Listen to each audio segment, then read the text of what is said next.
अब देखो यार, स्कूल या कॉलेज में कितना ही खतरनाक, भयंकर, खूंखार टीचर हो, बच्चे की उसको देखने के बाद एक बार को फटे ना फटे, लेकिन अगर गलती से बच्चे को ये शब्द सुनाई दे जाए, एग्जाम्स, तो बच्चे की गांड।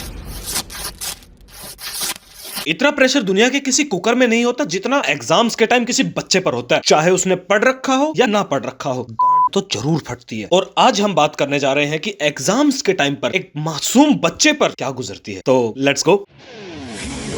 क्या बात है, माँ दुर्गा इसके साथ है, दुश्मनों सब खबरदार, ढोलू पब्लिक इसके यार।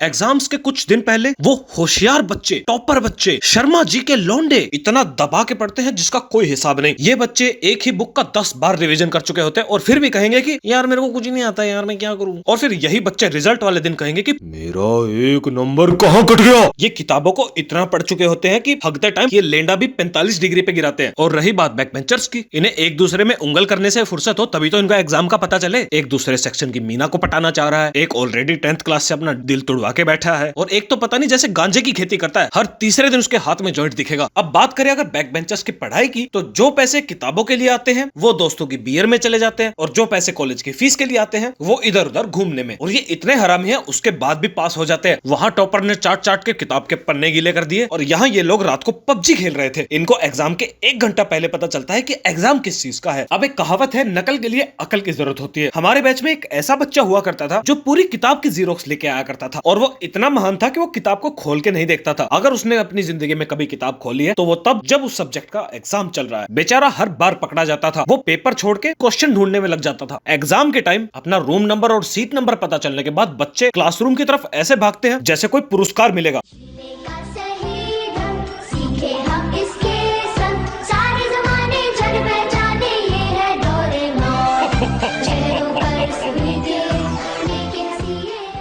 अब मानो कि एग्जाम्स होने में 10 दिन बचे हुए हैं। जो टॉपर बच्चे थे, जो 20 दिन पहले भी पढ़ रहे थे, वो अब 10 दिन पहले भी पढ़ ही रहे हैं। लेकिन जो बेचारे मासूम एवरेज बच्चे हैं, वो इस वक्त टाइम टेबल बना रहे होते हैं।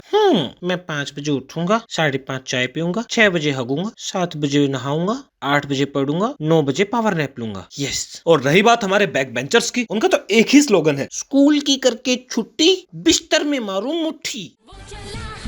कभी आते जाते रास्ते में, कभी स्कूल के बस्ते में, ढूंढे तो मिल जाएगा एक नया आइडिया।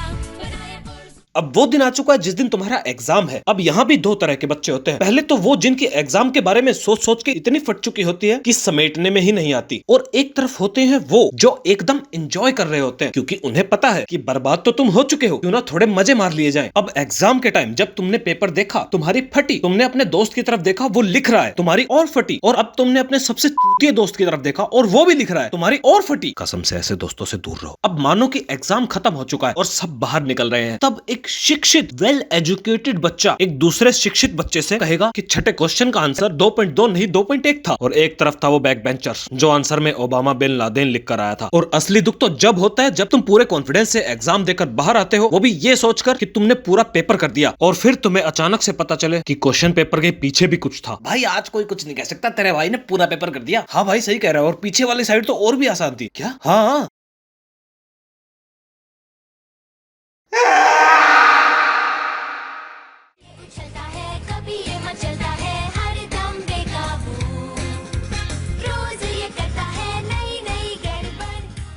अब मानो एग्जाम्स खत्म हो चुके हैं और तुम अपने दोस्त के साथ बैठे हो और चाय की चुस्कियां ले रहे हो। यार नेक्स्ट सेमेस्टर से आग लगा देंगे। किसको? करियर को? नहीं नहीं। खैर मैं भी वीडियो इसीलिए नहीं डाल पा रहा था क्योंकि मेरे खुद के एग्जाम्स चल रहे थे। अगर तुम्हें ये वीडियो अच्छी लगी तो इस बटन पर बैठ जाओ, वरना तुम्हारा लेंडा भी 45 डिग्री पर नहीं गिरेगा। और क्या क्या बोलना होता है? हाँ, इंस्टाग्राम पर DM करना कोई सजेशन फीडबैक हो तो। Bye bye, see you in the next one.